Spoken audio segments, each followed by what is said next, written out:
예, 조금 쉬어야지 편집하기가 좋더라고요. 쉬고, 예, 오늘 저희가 살펴볼 하나님의 말씀은 이제 요한계시록 3장의 새 교회에 관한 말씀입니다. 그래서 제목은 죽은 교회와 살아있는 믿음 이렇게 잡았는데 사실상으로 내용은 이제 좀 종교개혁 내용을 다루고 있습니다. 그래서 저희가 한 시간에 종교개혁을 다 다룰 수는 없겠죠. 하지만 이 시간에 좀 핵심적인 내용만 좀 간략히 한번 살펴보도록 하겠습니다. 예, 그래서 본문은 일단 요한계시록 3장 8절로 잡았습니다. 계시록 3장 8절 이 구절을 먼저 읽고 그 다음에 저희가 이제 새 교회, 4대 빌라델비아, 라오디게아 이렇게 새 교회에 관한 말씀을 좀 살펴보도록 하겠습니다. 예, 계시록 3장 8절 찾으셨으면 한번 다 같이 읽어보겠습니다. 계시록 3장 8절. 자, 시작. 내가 내 행위를 아노라. 보라, 내가 내 앞에 열린 문을 두었으니 아무도 그것을 닫지 못하리라. 내가 적은 힘을 가지고도 내 말을 지키며 내 이름을 부인하지 아니하였도다. 아멘. 네, 잠깐 기도하겠습니다. 하나님 아버지, 주님의 말씀으로 인해서 감사드립니다. 주님, 저희들이 오늘 살펴보는 이 말씀을 통해서 저희가 정말 주님의 말씀을 지키고 또 주님의 이름을 부인하지 않는 그러한 성도들이 될 수 있도록 도와주시기 원합니다. 감사드리며 예수님의 이름으로 기도드렸습니다. 아멘. 그래서 이번 시간에도 계속해서 이제 계시록을 통해서 성경의 예언을 좀 공부해 보도록 하겠습니다. 예언을 공부하는 사람은 뉴스가 아닌 성경을 공부해야 합니다. 왜냐하면 예언, 종말론 이런 것에 관한 책들을 보면 막 뉴스 기사를 굉장히 많이 인용하는 경우가 있어요. 근데 뭐 뉴스 기사를 인용하는 것 자체가 뭐 잘못이라고 할 수는 없겠지만 성경의 예언을 공부하기 위해선 성경을 연구해야 된다는 거죠. 계시록 1장 19절부터 20절은 계시록 전체의 이제 해석의 기초를 이룹니다. 자, 1장의 내용은 내가 본 것이고 2장과 3장의 내용은 지금 있는 것들이고 이제 4장부터 이제 이후에 있을 것들이에요. 내가 본 것들과 지금 있는 것들과 이후에 있을 것들을 기록할지니 내가 본 내 오른손에 있는 7별과 7금 등잔대의 신비라. 7별은 7교회의 천사들이요 내가 본 7 등잔대는 7교회니라. 이렇게 말씀하고 있죠. 그래서 요한은 성령님께서 말씀하신 대로 7교회의 천사에게 보낼 편지를 기록합니다. 그러니까 예를 들면 우리가 이제 계시록 2장에 처음 나오는 그 교회가 에베소 교회잖아요. 근데 이 2장에 그 에베소 교회에게 보내는 편지도 에베소 교회에게 보내는 편지이기는 하지만 에베소서와는 좀 차이가 있죠. 에베소서는 사도 바울이 기록해서 사람 편에 에베소 교회의 성도들에게 보냈는데 이 계시록 2장에 나오는 에베소서는 소위 말하는 이것은 천사에게 보냈어요. 에베소 교회의 천사에게 보냈습니다. 그러니까 이 계시록에 나온 7교회에 보낸 편지들은 다른 서신서들과는 성격이 좀 약간 다르다는 걸 알 수 있습니다. 그래서 다른 그 교회사 전체, 2000년 전체를 예언적으로 좀 보여주는 그러한 편지들이다. 이렇게 볼 수가 있습니다. 예, 그래서 그 요한은 성령님께서 시키신 대로 7교회 천사들에게 보낼 편지를 기록해요. 요한이 천사들에게 보낼 수는 없겠죠. 천사에게 어떻게 보내요? 그렇죠. 그러니까 요한은 기록만 했어요. 그럼 이제 그것을 성령님께서 보내시는 거예요. 그래서 성령께서 말씀하신 대로 일단 기록을 했습니다. 그리고 이제 4장 1절에서 들림받아 하늘로 올라가게 됩니다. 이 일 뒤에 내가 바라보니 보라 하늘에 한 문이 열려 있더라. 내가 들은 첫째 음성 곧 나팔 소리같이 내게 이야기하던 음성이 이르되 이리로 올라오라. 이후에 반드시 일어날 것들을 내가 내게 보이리라 하더라. 그래서 이제 교회는 계시록 4장 이후에 사라졌다가 19장에서 예수님의 재림과 함께 다시 등장하게 됩니다. 계시록 2장과 3장은 예수 그리스도께서 승천하신 후 공중으로 다시 오시기 전까지 이제 교회의 역사적인 그 예언적인 역사를 다루고 있습니다. 그래서 2장과 3장에 나온 7교회는 교회사의 특징을 그대로 보여주고 있어요. 그래서 제일 먼저 나온 에베소 교회는 초대교회의 특징을 보여주고 있고, 그 다음에 나온 서머나 교회는 이제 박해받는 교회, 로마 황제가 아주 극심하게 박해받았던 시기가 있잖아요. 콘스탄틴이 기독교를 공인하기 전까지 그때의 교회사를 다루고 있고, 이런 식으로 7교회가 순서대로 이제 기독교 역사를 다루고 있다고 보시면 됩니다. 그래서 오늘 우리가 살펴볼 이 세 교회, 4대 교회, 빌라델비아 교회, 라오디게아 교회는 4대 교회는 종교개혁 당시의 상황을 보여줄 수 있다고 볼 수가 있고, 그 다음에 빌라델비아 교회는 종교개혁 이후에 이제 선교가와 부흥이 팽창하게 되잖아요. 그것을 보여주고, 라오디게아 교회는 이제 20세기의 교회, 배교한 교회의 모습을 어떤 특징을 보여준다, 이렇게 볼 수가 있습니다. 다만 이제 주의할 것이 이 7개의 서신은 모든 시대의 모든 교회와 개인 그리스도인들에게 적용할 수 있다는 겁니다. 왜냐하면 교회에게 보낸 편지는 무조건 모든 교회에 적용할 수 있어요. 어떤 교회는 이렇게 얘기한 교회가 있어요. 자기들의 교회는 아주 훌륭한 좋은 교회이기 때문에, 성경에 보면 우리가 뒤에서 보겠지만 6번째 교회 빌라델비아 교회가 아주 좋은 교회잖아요. 책망받은 것이 하나도 없는 훌륭한 교회예요. 그래서 자기들 교회에게 적용한 말씀은 바로 이 빌라델비아 교회에 관한 말씀이다, 이렇게 생각하는 사람들이 있는데 결국 그렇지 않습니다. 빌라델비아 교회에 관한 말씀을 적용할 수도 있고 라오디게아 교회에 관한 말씀을 적용할 수도 있어요. 왜냐하면 교회는 한 몸이기 때문에. 그래서 어떤 한 교회에게 하시는 말씀이 모든 교회와 개인에게 하시는 말씀이라고 보면 돼요. 왜냐하면 교회를 이루고 있는 것이 개인들이잖아요. 뭐 다른 게 교회가 아니라 우리 개인들이 교회거든요. 그러니까 어떻게 보면 말을 정확히 한다고 보면 우리가 이제 교회 올해 이제 이사 문제로 어떻게 할 것인가 고민을 하는데 사실은 교회가 이사 가는 건 아니에요. 예배당이 이사 가는 거지. 교회가 어떻게 이사 가요? 우리가 교회인데. 그렇죠. 모였다가 흩어졌다가 모였다가 흩어졌다가 이걸 매주 반복하는 거지. 이사 갈 수는 없어요. 그렇죠. 그러니까 교회 예배당이 이사 가는 것이지. 그래서 성경에서 교회라 그러면 지역 교회를 말할 때도 있고 예수님을 믿는 사람들의 이 총합을 말할 때도 있습니다. 그러니까 교회는 기본적으로 지역 교회와 예수님을 믿는 사람들이다, 이렇게 보시면 됩니다. 그래서 교회는 한 몸이기 때문에 어느 한 교회에게 하시는 말씀이 곧 모든 교회와 모든 성도들에게 하시는 말씀이라고 보시면 돼요. 그래서 빌라델비아 교회에 주시는 말씀뿐만이 아니라 라오디게아 교회에 주시는 말씀이나 에베소 교회에 주시는 말씀도 우리들에게 다 적용할 수가 있다는 겁니다. 마치 에베소서를 보는 사람이 나와 이 말씀은 전혀 관계가 없어, 이건 에베소 교회에게만 주시는 말씀이야, 이렇게 생각하지는 않잖아요. 빌립보서에 기록된 말씀을 가지고 내가 막 나 자신에게 영적으로 적용하고 힘을 얻을 때도 있잖아요. 마찬가지로 계시록에 나온 7교회에 주신 말씀을 가지고 나 자신을 점검하고 또 돌아볼 수가 있다는 거죠. 그래서 이 서신서들의 맨 끝에 이렇게 끝나죠. 귀 있는 자는 성령께서 교회들에게 말씀하시는 것을 들을지어다, 이렇게 말씀하고 있잖아요. 귀 있는 자라는 말은 모든 사람 다 말하는 거예요. 귀 있잖아요. 여기 귀 없는 사람 아무도 없잖아요. 그러니까 모든 사람을 다 말하는 겁니다. 귀 있는 자는. 그래서 성령께서 교회들에게 말씀하시는 걸 들으래요. 다시 말하면 이 7개의 교회에 보낸 편지의 내용을 모든 사람이, 이제 구원받은 모든 사람이 다 들어야 된다, 이제 이런 의미라고 보시면 됩니다. 먼저 4대 교회에 대해서 살펴보도록 하겠습니다. 4대 교회는 죽은 교회의 모습을 이제 전적으로 보여줍니다. 3장 1절부터 6절에 있죠. 3장 1절에 보시면 4대에 있는 교회의 천사에게 쓰라. 하나님의 7 영과 7 별을 가진 이가 이것들을 말하노라. 내가 내 행위를 아노니 내가 살아있다는 이름은 가지고 있으나 죽었도다. 살아있다는 이름은 있대요.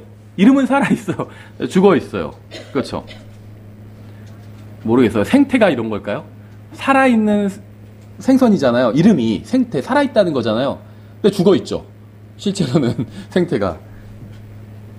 아, 그렇죠. 저 잘 몰라요, 생선을. 살아있다고 하면 죽어있잖아요. 이 구절을 계시록 2장 1절과 비교해보면 유사한 점이 있어요. 에베소 교회의 천사에게 쓰라. 오른손에 7 별을 붙잡고 있는 이, 곧 7 금 등장대의 한가운데를 거니는 이가 이것들을 말하노라. 그러니까 두 구절이 비슷하지만 분명히 차이가 있죠. 에베소 교회에게 주님은 오른손에 7 별을 들고 교회들 사이에 계신 분으로 나타나셨습니다.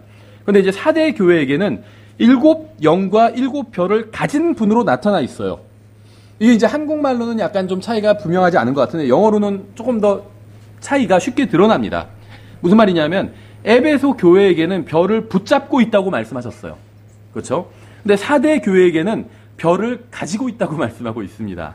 그렇죠? 그러니까 에베소 교회에게는 별을 소유하고 있으며 동시에 통제하고 있다는 거예요.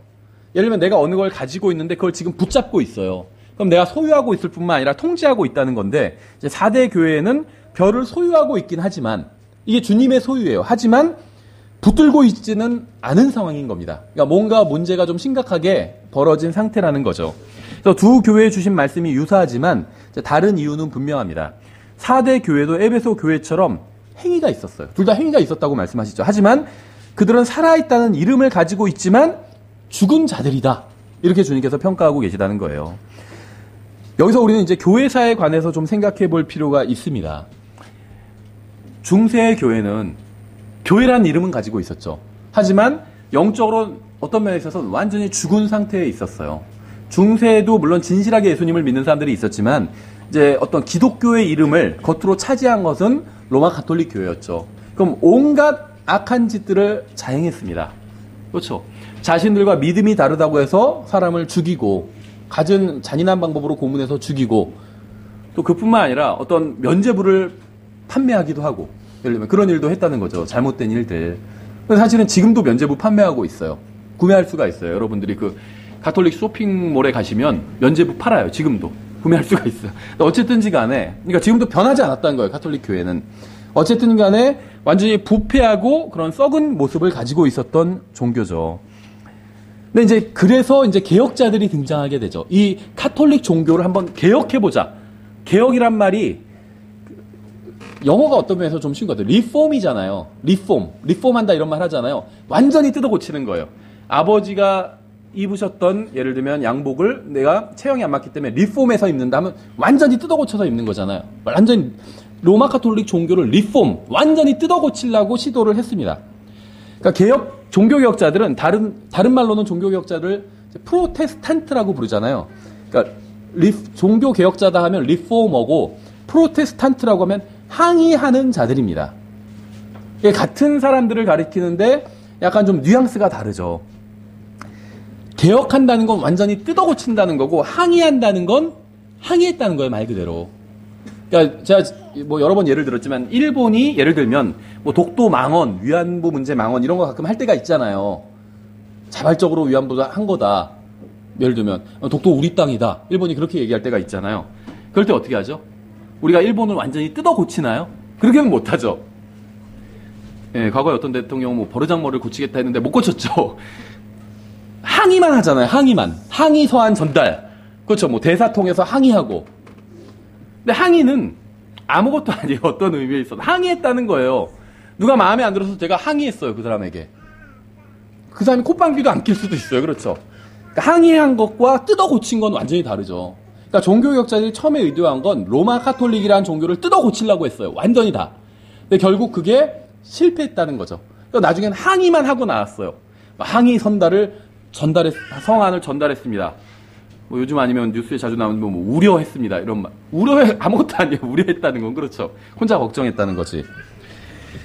종교개혁은 한때 로마 카톨릭 교회에 속했던 사람들이 일으킨 개혁 운동이었습니다.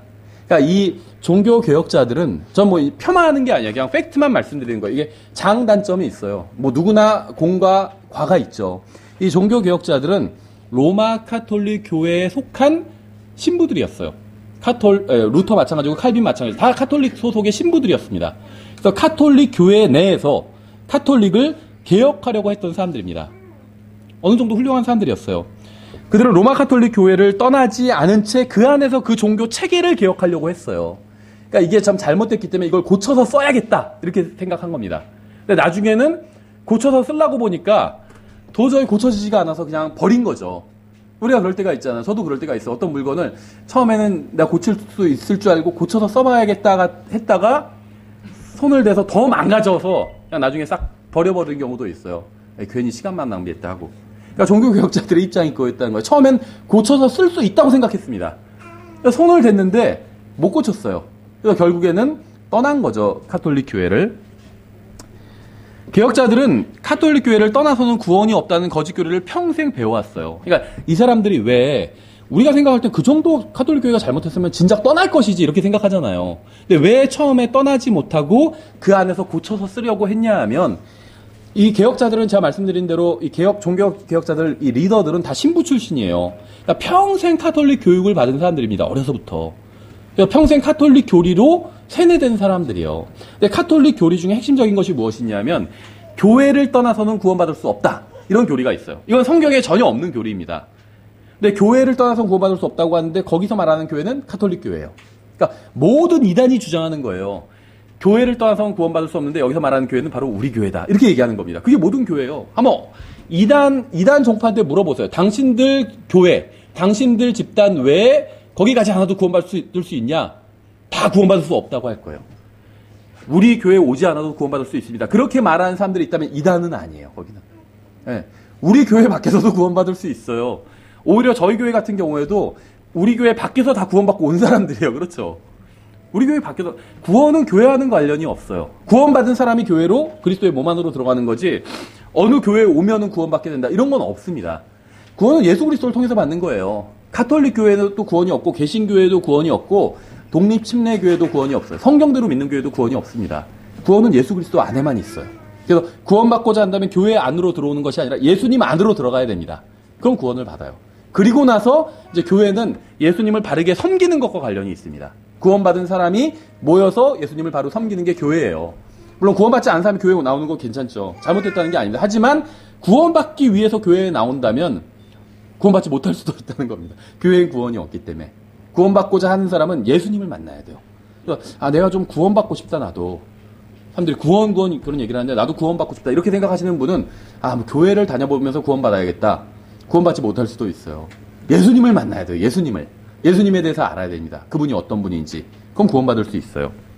그래서 이 개혁자들이 가톨릭 교회를 떠나지 않고 그 안에서 개혁을 하려고 했던 이유는 평생 가톨릭 교회에서 이 거짓 교리, 교회밖에는 구원이 없다는 거짓 교리를 비성경적인 교리를 배웠기 때문입니다.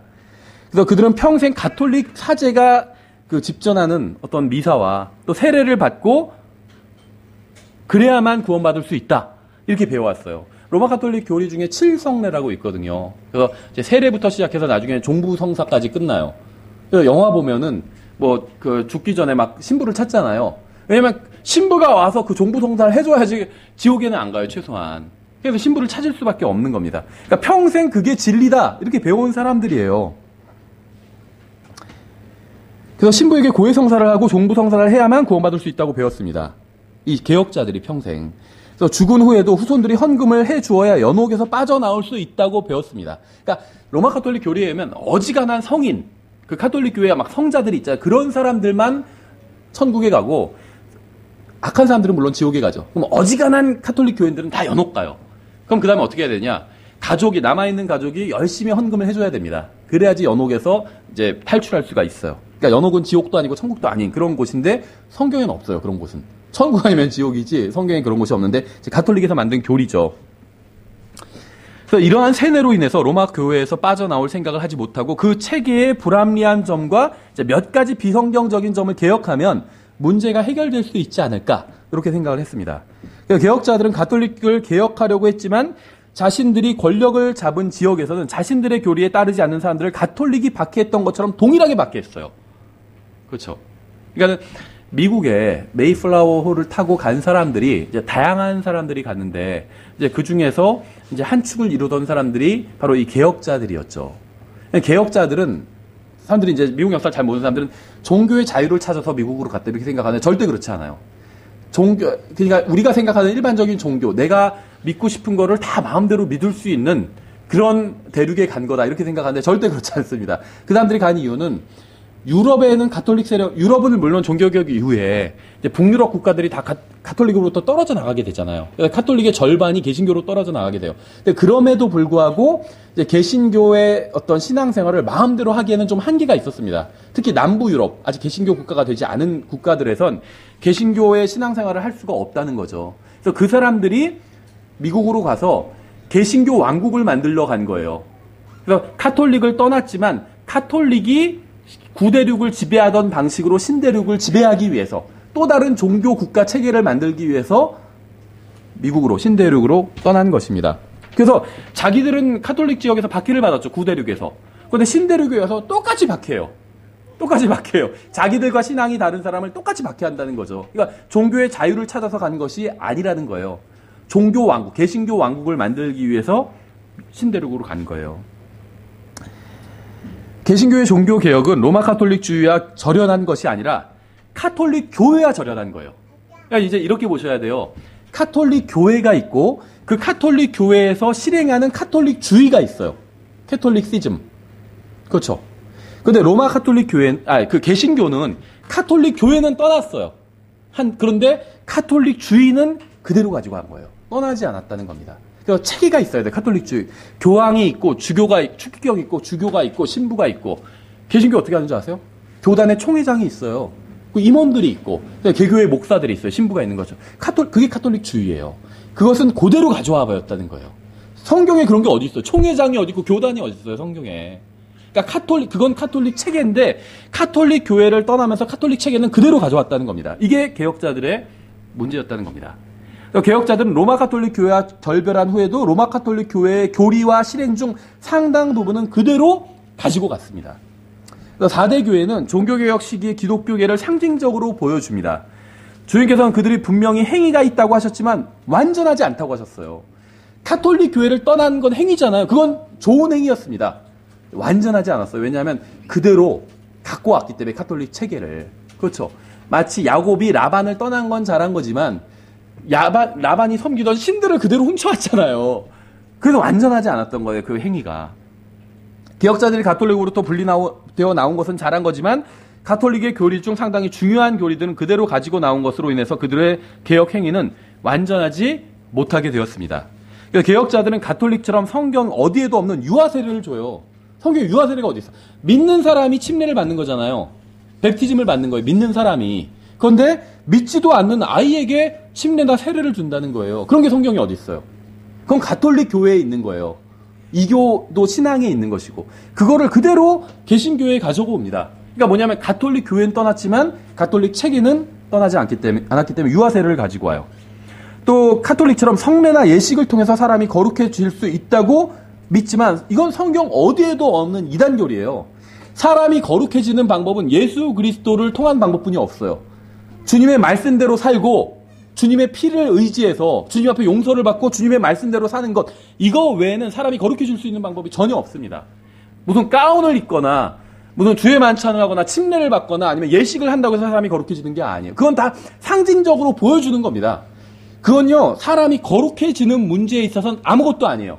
그럼 왜 하냐? 주님께서 그걸 하라고 하셨어요. 그걸 하면서 주님을 기억하라고 하셨기 때문에 리마인드 차원에서 하는 거예요. 그냥 주의 만찬도 하고 침례도 하고.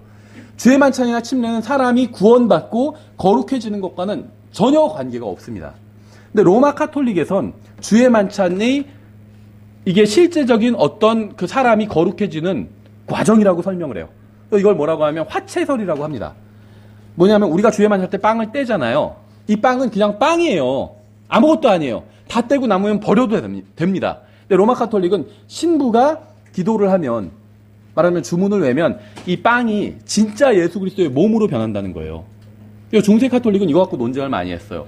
이게 땅에 떨어지면 어떻게 해야 되냐? 주님의 몸인데. 이게 뭐 입천장에 달라붙으면 어떻게 되냐? 손으로 떼도 되냐? 주님의 몸인데. 뭐 이런 식으로 그냥 먹어야지 왜 손으로 막 주님의 몸을 만지작거리는 거니까. 진짜로 이거 심각하게 논쟁을 했어요. 아무것도 아닌 내용인데. 그러니까 로마 카톨릭 교회는 자기들이 행하는 예식을 통해서 사람이 거룩해질 수 있다고 믿었고 개신교도 그것을 그대로 가져왔습니다. 그래서 개신교에서 어떤 형식주의 예식들이 있죠. 예를 들면 강대상에 뭐 안수받지 않은 사람이 올라오면 안 된다. 애기들이 와서 장난치고 큰일 나요. 거기서는 그런 형식을 통해서 사람이 거룩해질 수 있다고 믿기 때문에 아무것도 아니에요. 이런 거는 다 없어져 버릴 것들이에요. 없어져 버릴 것을 통해서는 사람이 구원받을 수도 없고 거룩해질 수도 없습니다. 예수 그리스도의 피, 그분 예수 그리스도 없어지지 않는 분이죠. 그분을 통해서만 사람이 구원받고 거룩해질 수가 있어요. 그렇죠? 그래서 사람이 예수 그리스도 외에 다른 행위나 예식이나 이런 걸 통해서 구원을 받거나 거룩해질 수 있다고 믿는다면 이건 이단 교리입니다. 성경에 없는 교리예요. 그래서 개혁자들은 가톨릭과 마찬가지로 역시 성경에도 없는 국가교회 체계를 믿었죠. 성경에 그런 게 어디 있어요? 국가교회 체계 이런 건 없습니다. 개혁자들은 그런 걸 믿었다는 거죠. 국가교회 체계. 또 루터교, 이거는 독일의 국가교회죠. 지금도요, 이 잔재가 남아있어요. 독일의 크리스찬은 거의 없어요, 지금은. 근데 루터교회의 이 잔재가 남아있어서 독일 루터교회 목사들은 공무원이에요, 다. 공무원이에요. 그래서 우리나라 목사 되기가 쉽죠. 그렇잖아요. 자기가 그냥 목사라고 하고 한 사람들이 있잖아요. 근데 성경적인 목사는 교회가 그 어떤 사람을 목사로 세우는 거거든요. 그럼 이제 성경적으로 목사가 된 거예요. 근데 독일은 목사 되기가 어려워요. 우리나라 공무원 되기만큼이나 어려워요. 경쟁률도 세고. 국가에서 월급이 나와요. 교회마다 사람이 뭐 10명도 채 안 돼. 독일 교회에서 10명이 어떤 분 말씀은 우리나라 교회 1000명이나 마찬가지라고 하더라고요. 교회를 그 정도로 안 다니기 때문에. 대부분의 사람들은 교회를 안 다녀. 10명 모이는 교회는 큰 교회래요. 독일에서는. 그런데 10명 모여도요, 교회가 운영돼요. 국가 세금으로 운영돼요. 월급도 목사가 교회에서 받는 게 아니라 국가로부터 받기 때문에.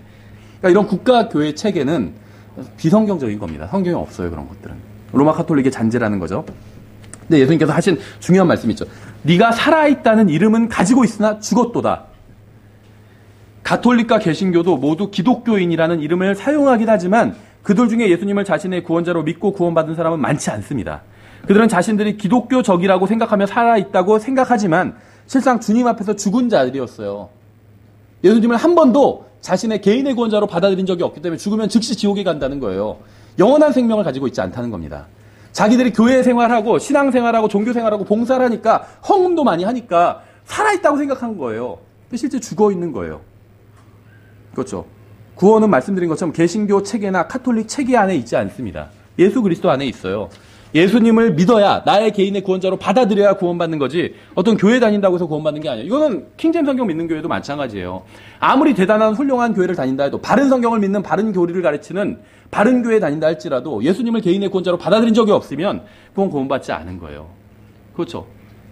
우리 교회에 다녀도 살아있다고 하지만 죽었다는 평가를 받을 수도 있다는 거예요. 구원은 교회 안에 있는 것이 아니라 예수 그리스도 안에 있습니다. 하지만 구원받지 못한 사람들은 이걸 이해하지 못해요. 그렇죠. 구원받지 못했지만 종교 생활을 오래 한 사람들이 이걸 이해하지 못한다는 거예요. 그래서 구원의 복음을 전하면 교회로 초대하거나 종교를 권유하는 것이라고 생각해요. 나와서 복음을 전하면 저 교회 다니는데요? 아니면 저는 교회 다니고 싶지 않아요. 제가 언제 교회 다니라고 복음 전하는 게 아니에요. 구원 받으라고 복음 전하는 거지. 근데 구원과 교회 다니는 것을 구분하지 못해요, 사람들은. 심지어 교회 다니는 사람들도 구분하지 못해요. 그래서 구원 받으셨어요? 이렇게 물어보면 저도 교회 다니는데요. 이렇게 대답을 해요. 제가 언제 그거 물어봤어요? 구원 받았냐고 물어봤지. 구원 받지 못하고 교회 다니는 사람들도 많이 있거든요. 대표적인 게 4대 교회였어요. 살아있다는 이름은 가지고 있어요. 나도 기독교인이야. 이렇게 얘기해요. 그런데 실상 죽어 있었다고 말씀하고 있잖아요. 그렇죠. 구원받지 않은 채 가톨릭에서 개신교로 혹은 침례교회로 교회를 바꾸는 것은 큰 의미가 없습니다. 생각해 보세요. 어떤 사람이 구원받지 못했어요. 예수님을 단 한 번도 자신 개인의 구원자로 받아들인 적이 없어요. 그 사람이 가톨릭 성당 안에 앉아있건 개신교 장로교회에 앉아있건 독립침례교회 안에 앉아있건 그게 무슨 차이가 있어요. 죽으면 똑같이 셋이 손잡고 지옥 가던데 뭔 차이가 있어요. 그러니까 구원받지 않고 교회를 바꾸는 건 의미가 없다는 거예요. 구원받는 게 먼저라는 거예요. 교회 다니는 것보다 훨씬 중요해요. 헌금하고 봉사하고 이런 것보다 비교할 수 없을 정도로 훨씬 더 중요합니다. 구원받는 문제는. 그렇죠. 독일 사람들은 루터의 인도를 따라서 카톨릭에서 나와서 예수님 안으로 들어온 것이 아니라 루터 교회 안으로 들어갔습니다. 이게 문제였다는 거예요. 그건 종교만 바꾼 거예요. 카톨릭에서 루터교로.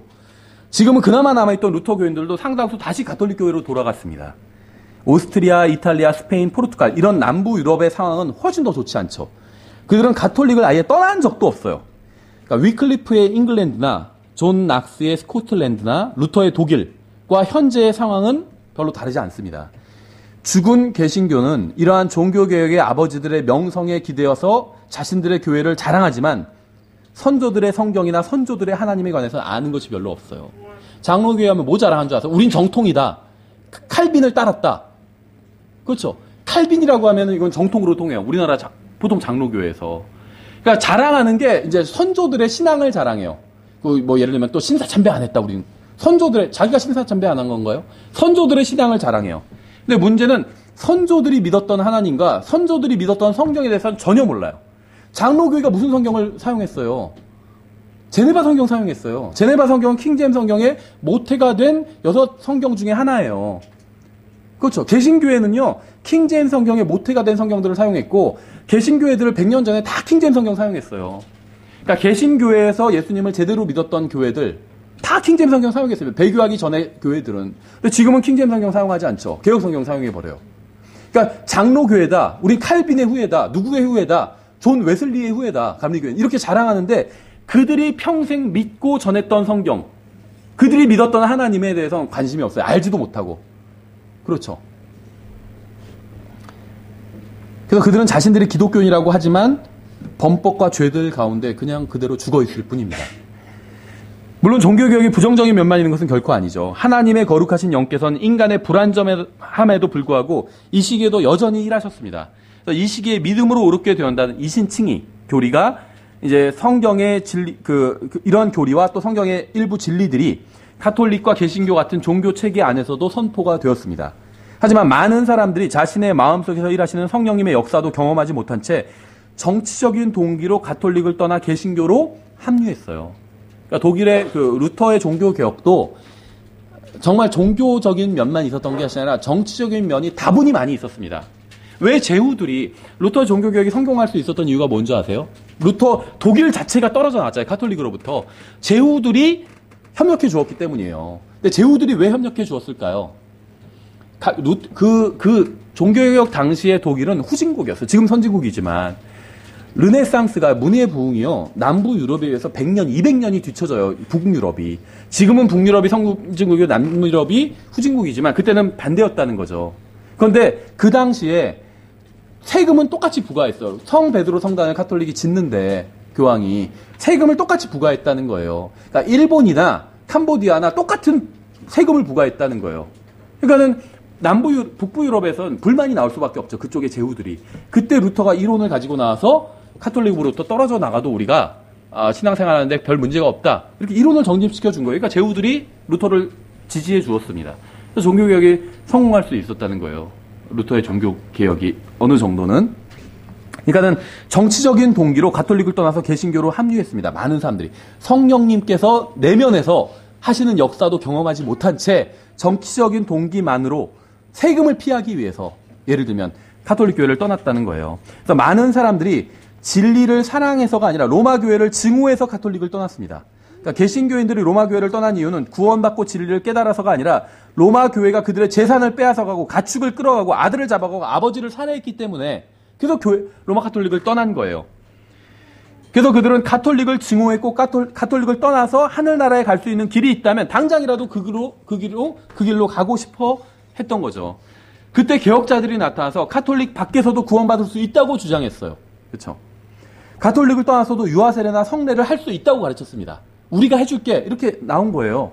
그래서 수많은 사람들이 믿음과 은혜를 통한 구원에 관해 듣지도 못한 채 가톨릭을 떠나서 개신교 안으로 들어와 버린 겁니다. 사람들은 영적 유익이 아닌 정치적인 유익을 얻기 위해서 로마 교회를 떠나서 개신교회 안으로 들어온 거예요. 성령님의 역사로 시작되었던 개혁운동이 결국엔 몇 가지 사항에서 항의하는 것으로 초라하게 끝나고 만 겁니다.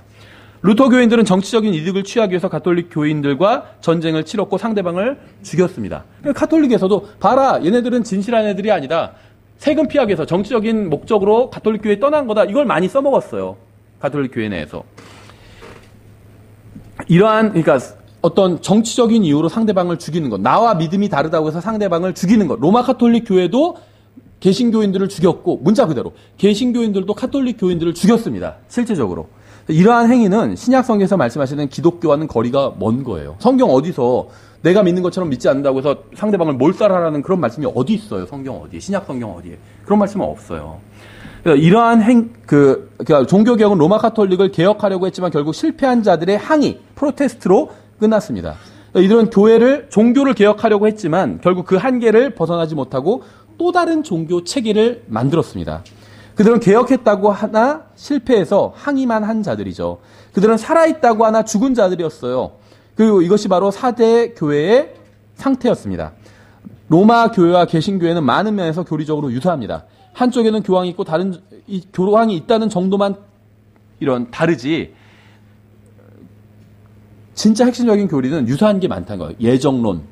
가톨릭 교회도 예정론 믿어요. 똑같이 믿어요. 종교체계, 국가교회, 유아세례, 구원받는 방법 많이 비슷합니다. 그들은 종교의 자유를 찾아서 미국으로 온 것이 아니라 자신들만의 또 다른 거대한 국가교회를 세우기 위해서 즉 자신들이 떠난 가톨릭 교회의 종교 시스템을 새로운 대륙에서 실현하려고 미국으로 온 거예요. 2절부터 6절 깨어서 남아있으나 죽으려 하는 것들을 강하게 하라. 내가 하나님 앞에서 내 행위가 완전함을 찾아내지 못하였나니 그러므로 내가 어떻게 받았고 들었는지 기억하고 굳게 붙잡아 회개하라. 그러즉 만일 내가 깨어있지 아니하면 내가 도둑같이 내게 이르리니 내가 어느 시각에 내게 이를지 내가 알지 못하리라.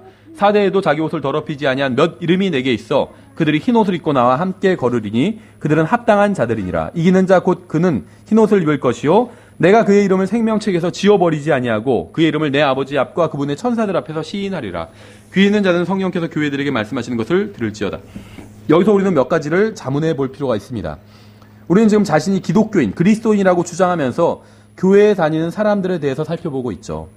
교회에 다니는 사람들 중에 실제로 예수 그리스도께서 자신의 모든 죄값을 십자가에서 치르셨다는 사실을 믿고 구원의 확신을 가지고 있는 사람은 많진 않아요.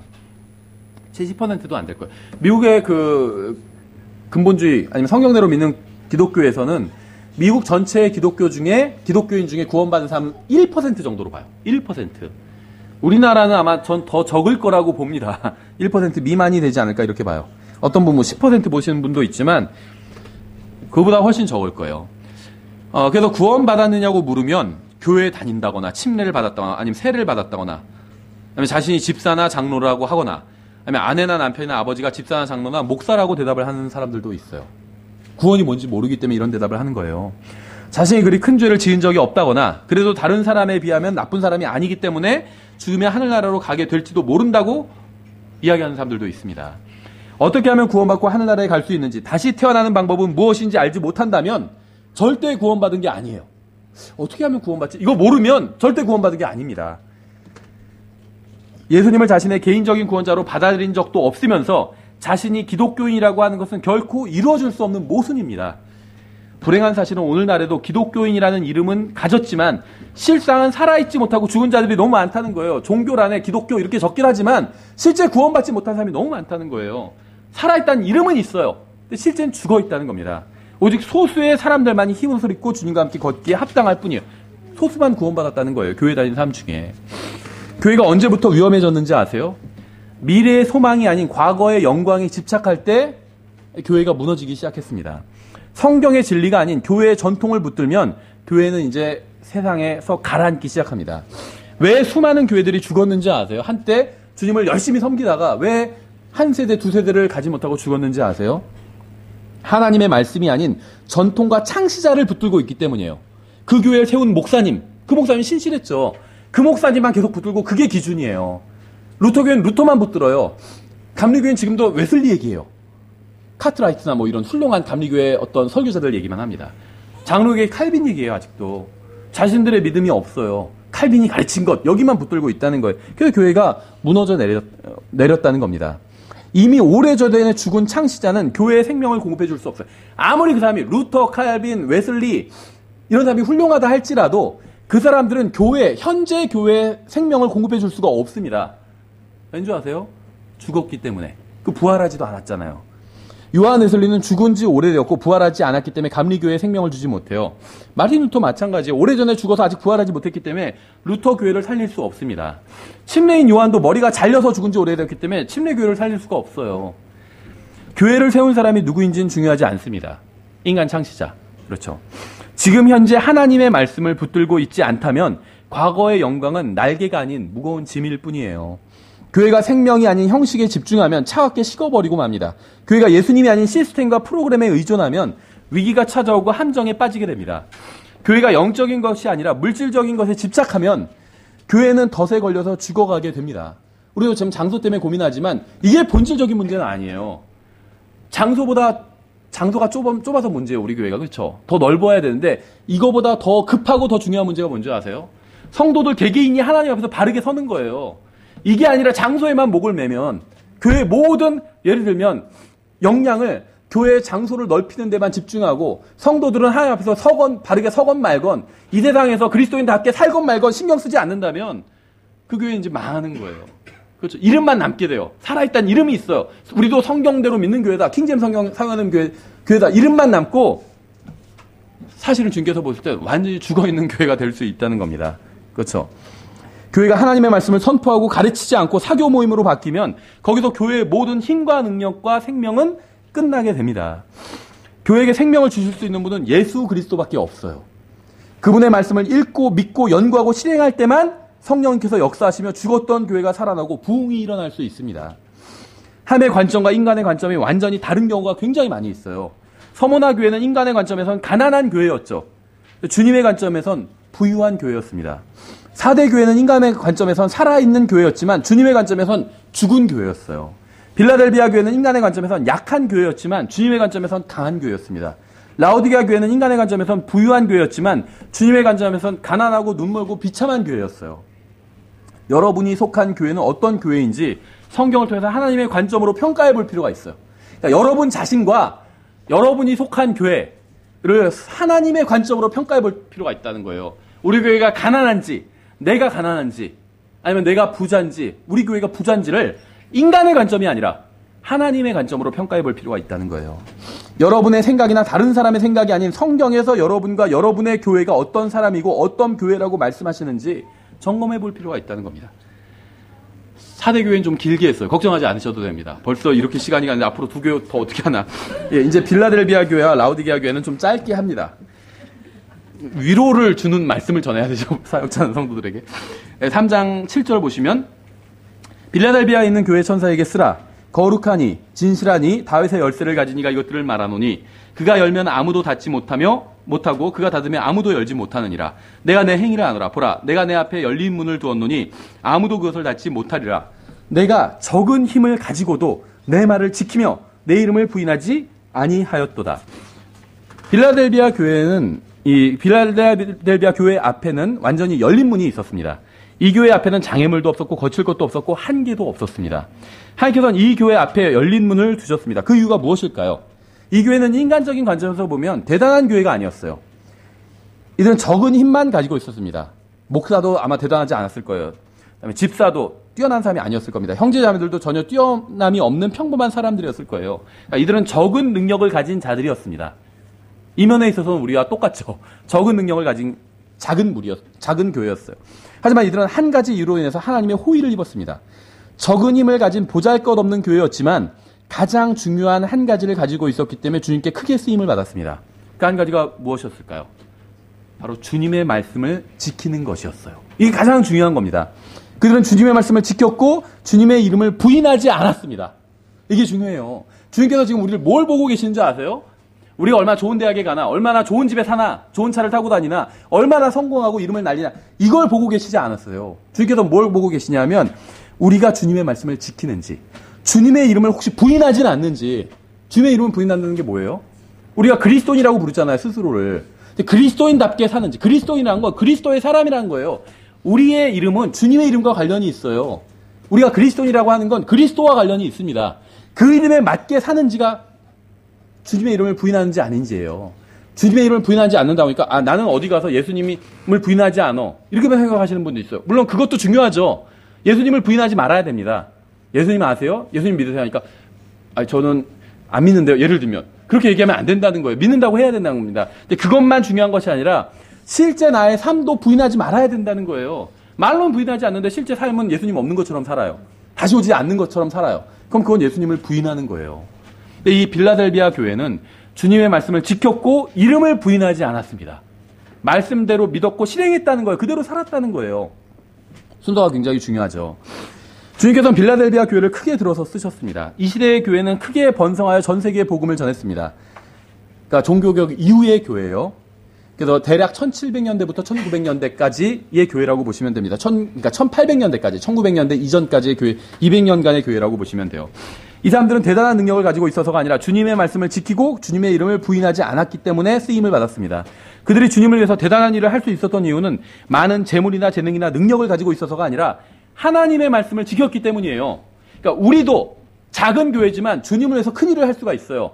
비록 돈도 별로 없고 재능도 없고 장소도 넓지 않지만 우리가 하나님의 말씀을 지킨다면 주님을 위해서 큰 일을 할 수 있는 거예요.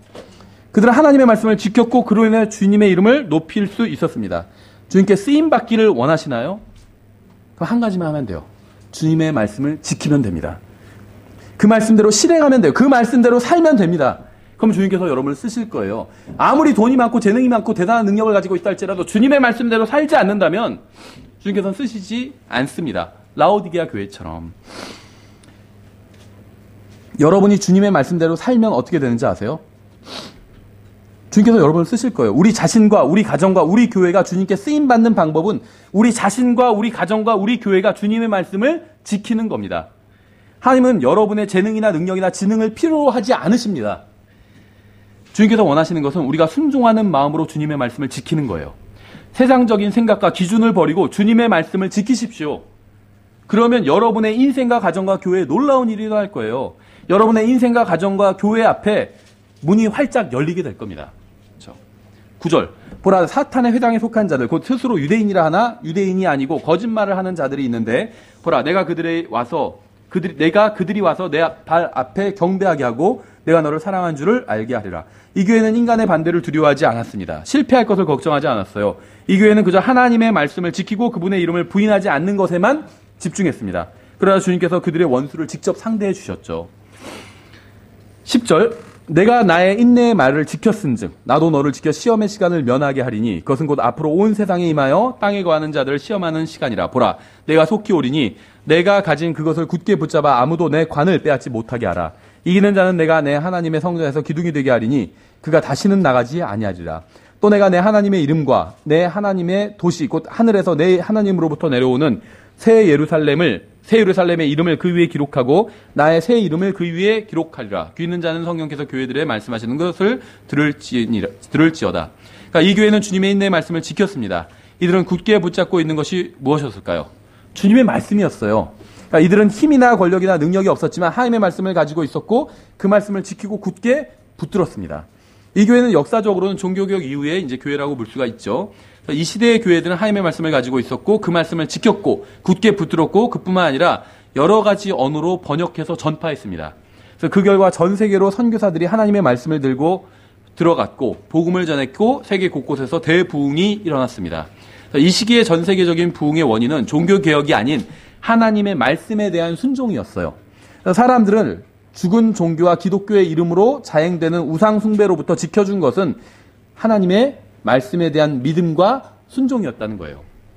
그래서 이 시대의 요한 웨슬리, 조지 휘필드, 조나단 에드워즈, 피터 카트라이트 이런 수많은 복음 전도자들에 의해서 복음이 많은 사람들에게 선포되었고 모라비안 교도들, 플리머스 형제단, 스코틀랜드와 웨일즈 이런 데에 있었던 수많은 헌신된 그리스도인들을 통해서 활발한 선교 활동이 이루어지게 되었습니다.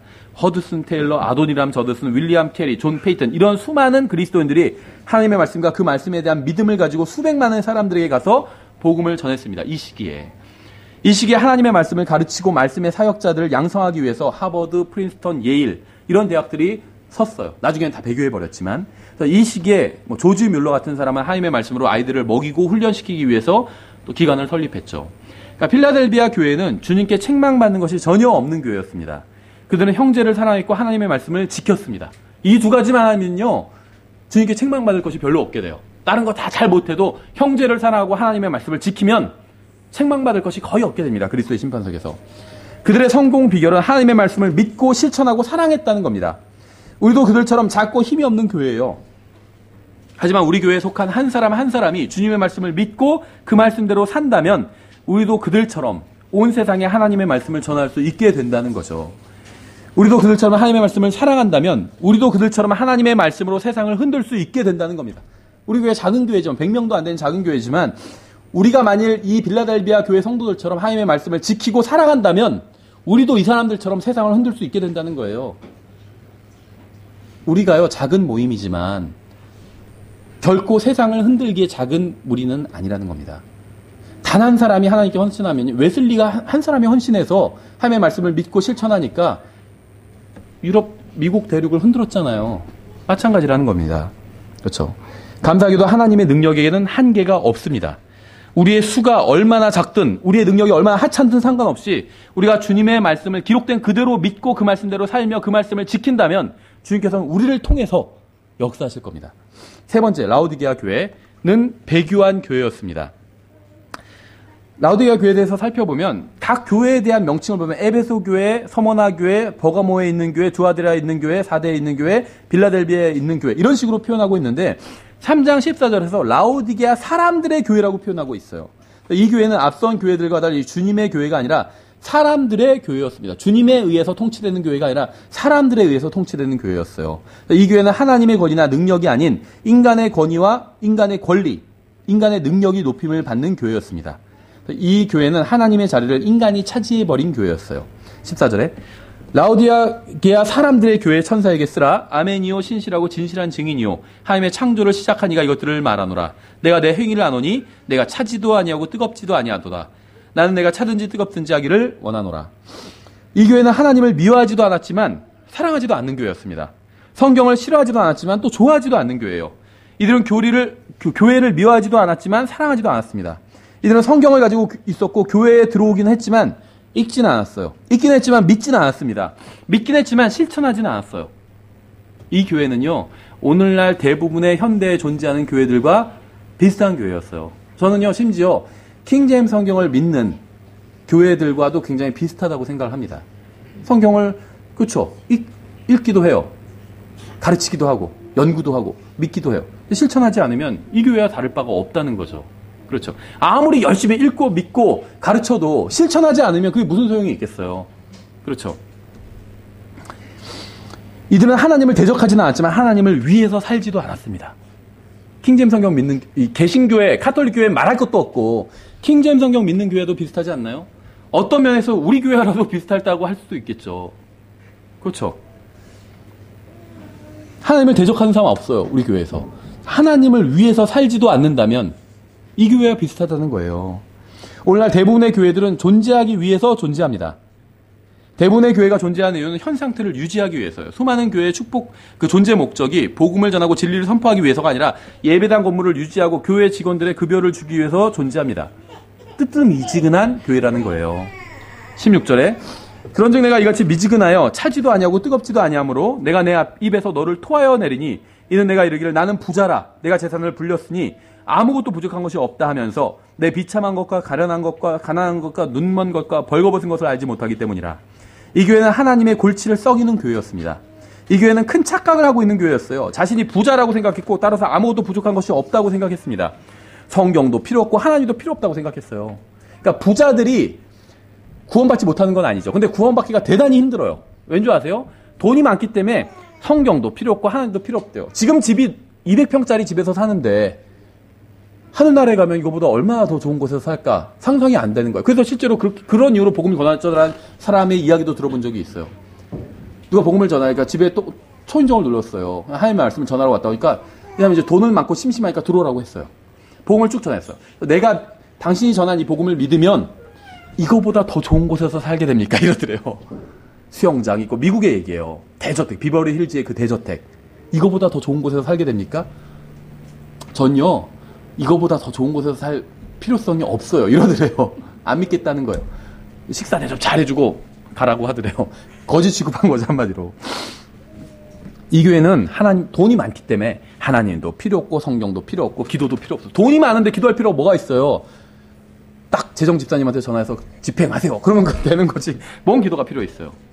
많은 재물을 가지고 좋은 직업을 가지고 있었고 몸도 건강했어요. 그래서 성경적인 설교도 필요 없고 그리스도인의 교제도 필요 없었다고 생각을 했습니다. 주님의 평가는 어땠죠? 내가 비참한 것과 가련한 것과 총체적인 평가는 비참함 플러스 가련함이었어요. 실제적인 평가는 가난하대요. 영적인 상태가. 눈이 멀었대요. 그러니까 돈이 없는 것도 서럽죠. 먹고 싶은 거 못 먹잖아요. 사고 싶은 거 못 사잖아요. 따뜻한 데서 못 지내잖아요. 돈이 없으면. 지금도 돈 없는 사람들 쪽방에서 난방도 안 되는 데서 영하 10도 있는 데서 이불 뒤집어 쓰고 있는 분들도 있거든요. 그 자체도 얼마나 힘들고 안타까워요. 근데 거기다가 만약에 눈까지 멀었다면 어떨까요? 그렇죠. 거기다가 보니까 벌거벗고 있어요. 옷도 하나도 없어요. 최악의 상태죠. 돈도 없고 입을 옷도 없고 눈도 멀었어요. 최악의 상태죠. 주님께서 보시는 대부분의 교회가 전 이 상태라고 생각해요. 하지만 이 교회의 생각과 하나님의 생각은 완전히 달랐죠. 이 교회는 스스로 완벽하다고 생각했지만 주님께서 난 부족한 것이 없다 이 말이 뭐죠? 완벽하다는 거예요. 주님께서 보실 땐 최악의 끔찍한 교회였던 거예요. 영적 상태가. 우리도 다르지 않을 수도 있어요. 우리는 어쩌면 이 교회보다 더 못할 수도 있어요. 왜 그런 줄 아세요? 이 교회는 돈이라도 많았지. 우린 돈도 없는데 영적 상태가 똑같으면 이거보다 더 비참한 거잖아요. 그렇죠? 그럴 수 있다는 거예요. 지금 킹제임스 성경 믿는 교회들도 바른 성경만 갖고 있다고 해서 나는 됐다 이렇게 생각한다면 나는 완벽하다 이렇게 생각한다면 큰 착각을 하고 있는 겁니다. 18절에 내가 내게 권고하노니 너는 내게서 불로 정죄한 금을 사서 부유한 자가 되고 또 흰옷을 사서 입어 내 벌거벗은 수치를 드러내지 말며 또 내 눈에 안약을 발라 볼지니라. 치료하다는 거예요. 돈도 좀 벌고. 그렇죠. 물질이 풍부하면 자신에게 아무런 문제가 없다고 생각하는 경향이 있습니다. 안타까운 점은 오늘날 배교한 교회들도 이런 식으로 생각한다는 것입니다. 이 교회가 자신에 관해 생각하는 것과는 다르게 현실은 매우 비참했죠. 이 교회는 많은 재물을 가지고 있었지만 비참하고 가련했고 가난했습니다. 게다가 눈도 멀었고 벌거벗고 수치스러운 상태였어요. 이 교회의 가장 심각한 문제는 자신의 문제를 전혀 모른다는 것이었습니다. 이 교회는 동성연애자들과 여자의 권리를 위해야 한다고 주장하지만 하나님의 권리는 철저하게 무시받는 교회였습니다. 이 교회는 성경에서 예수 그리스도의 피를 삭제해버렸고 강단에서 죄와 지옥과 회개와 그리스도인답게 사는 법을 선포하지 않는 교회였어요. 헌금만 많이 되면 괜찮은 것처럼, 그러면 신앙생활 괜찮게 하는 것처럼 그렇게 속이는 교회였습니다. 이 교회는 교회 건물을 위해서는 아낌없이 돈을 사용하지만 복음을 전하고 진리를 선포하는 데는 인색한 교회였습니다. 이 교회는 하나님의 두통거리 같은 교회였어요. 이 교회는 세상의 진리를 선포하는 대신 세상을 교회 안으로 끌어들였습니다. 이 교회는 킹제임 성경을 미워하면서 종교 통합을 외치는 교회였어요. 이 교회는 하나님을 믿는다고 하면서 한 성경을 믿지 않는 하나님을 구역질나게 하는 교회였습니다. 19절. 내가 사랑하는 자들을 다 책망하고 징계하노니 그런즉 열심을 내고 회개하라. 보라, 내가 문에 서서 두드리노니 누구든지 내 음성을 듣고 문을 열면 내가 그에게로 들어와 그와 함께 만찬을 먹고 그는 나와 함께 먹으리라. 흔히 20절은 복음을 전하면서 많이 사용하는 구절이죠. 저도 복음 전할 때 이 구절을 마지막으로 보여줍니다. 마음 문을 여십시오 하면서. 근데 사실은 교리적으로는 구원받지 않은 사람이 아니라 구원은 받았지만 배교한 교회와 성도들에게 하시는 말씀입니다. 그러니까 영적인 면에서 예수님을 교회에서 쫓아내버린 교회에게 하시는 말씀이에요. 주님이 여기서 문을 두드리는 건 구원받지 않은 사람의 마음의 문이 아니라 교회 문을 두드리고 계신 거예요. 우리가 말하자면 문을 잠가버린 거예요. 그래서 주님이 막 두드리시는데 우리가 안 열어줘요. 이런 상황인 거예요. 21절. 이기는 자에게는 나 역시 이긴 뒤에 내 아버지와 함께 그분의 왕자에 앉게 된 것 같이 나와 함께 내 왕자에 앉는 것을 내가 허락하리라. 귀 있는 자는 성령께서 교회들의 말씀하시는 것을 들을지어다. 우리는 이 세상에서 부유하게 살 것이라는 약속을 받은 적이 없습니다. 이 세상에서 부자로 사는 것이 잘못된 것은 아니에요. 특히 열심히 일해서, 그렇죠. 열심히 공부하고 열심히 일해서 자기가 재난을 많이 불렸다. 이건 잘못된 게 아닙니다. 전혀 문제가 아니에요. 다만 예수님을 믿으면 다 부자가 된다. 이런 약속은 없다는 거예요. 성경에서. 그렇죠. 하지만 언젠가 우리는 아무것도 부족함이 없는 삶을 살게 될 것입니다. 언젠가 우리는 더 이상 돈을 걱정하지 않는 그런 삶을 살게 될 거예요. 하늘나라에 가게 되면, 새 예루살렘에 들어가게 되면 우리는 더 이상 돈을 걱정하지 않게 될 겁니다. 그때가 되면 우리 중 누구도 더 이상 부자가 되려고 노력하지 않을 것이고 그러한 것에는 아예 관심도 갖지 않을 거예요. 지금 막 투자에 관심이 있잖아요. 왜냐면 노후도 대비해야 되니까. 내가 지금은 수입이 좋지만 앞으로 늙고 힘들어지면 수입이 줄어들 수 있잖아요. 그럼 그때를 대비해야 되거든요. 미래를 대비하는 것은 잘못된 것이 아니에요. 저축을 해야 돼요. 그리스도인들도. 미래를 대비해야 됩니다. 하지만 언젠가 우리가 주님을 만나고 새 예루살렘에 가게 되면 더 이상 미래를 대비하지 않아도 되게 됩니다. 돈에 대해서 걱정하지 않아도 되게 된다는 거예요. 하늘나라에 가면 어떤 의미에서 우리는 모두 부자가 되는 것이 아니라 중산층이 될 거예요. 무슨 말이냐면 부자라는 건 상대적인 개념이죠. 가난한 사람이 있고 부자가 있죠. 하늘나라엔 가난한 사람이 없거든요. 그러니까 상대적인 개념이 없어진다는 거예요. 모두 다 더 이상 가난하지 않고 돈에 구애받지 않는 삶을 살게 될 것입니다. 하늘나라에선. 그러니까 이제 상대적인 가난한 사람도 없고 부자도 없는 거죠. 그러니까 다 중산층이 되는 거예요. 예를 들면. 그러니까 분명한 점은 하늘나라에 있는 그 누구도 무엇인가가 부족하다고 불평하는 사람은 아무도 없게 될 것이라는 점입니다. 하나님께서는 교회의 종말을 미리 말씀하셨어요. 계시록 2장과 3장을 통해서. 주님은 모든 것을 알고 계셨기 때문에 모든 것에 대해서 대비하셨고 또 우리에게도 숨김없이 미리 말씀해 주셨습니다. 주님께서 어떻게 하면 실패하는지, 어떻게 하면 또 실패하지 않고 믿음을 지킬 수 있는지에 관해서도 미리 다 말씀하셨어요. 우리가 주님의 말씀을 붙들고 그 말씀을 지킨다면 어떠한 환경과 조건과 고난과 어려움 속에서도 결코 실패하지 않을 겁니다. 신앙이. 승리의 원칙은 항상 단순합니다. 하나님의 말씀을 붙들고 있으면 승리할 수 있어요. 이게 성경에서 말씀하시는 유일한 승리의 비결입니다. 그 말씀을 붙들고 있는 한 승리를 잃지 않지만 놓는 순간 패배가 시작됩니다. 이 세상에서의 성공이 그리스도인의 삶을 평가하는 기준이 될 수 없습니다. 이 세상 기준으로는 실패한 인생이라도, 이 세상에서 돈 많이 벌지 못하면 실패한 인생이잖아요. 그렇다 할지라도 하나님의 기준으로는 크게 성공한 인생일 수 있어요. 하나님의 말씀을 붙드십시오. 이 세상의 어리석음에 빠지지 마세요. 이 세상을 두려워하지 마십시오. 이 세상은 결코 영원히 지속되지 않습니다. 우리가 보는 모든 것은 언젠가 다 사라져버릴 거예요. 용기를 갖고 하나님의 말씀대로 사십시오. 성경을 가지고 다니지만 말고 읽으세요. 읽지만 말고 믿으세요. 믿지만 말고 그 말씀대로 살아보십시오. 결코 헛되지 않을 거예요. 결코 절대 후회하지 않을 겁니다. 그래서 오늘 여기까지 저희가 살펴보겠습니다. 잠깐 기도하고 찬송 부르고 마치겠습니다. 기도하겠습니다. 하나님, 주님께서 주신 새 교회에 주신 말씀으로 인해서 감사드립니다. 저희가 이 말씀에 용기를 가지고 이 세상에서 주님의 말씀대로 한번 살아보려고 합니다. 지난날 저희가 주님의 말씀을 의심하고 또 주님의 이름을 입으로는 시인했지만 저희가 저희의 삶과 행위로는 주님의 이름을 부인하면서 살았던 적이 너무나도 많이 있습니다. 주님 저희들을 용서해 주시고 저희들을 도와주시기 원합니다. 저희가 정말 주님의 말씀대로 살아서 영원히 후회하지 않을 삶을 살 수 있도록 저희 가운데서 역사해 주시고 도와주시기 원합니다. 감사드리며 예수님의 이름으로 기도드렸습니다. 아멘. 예, 일어나셔서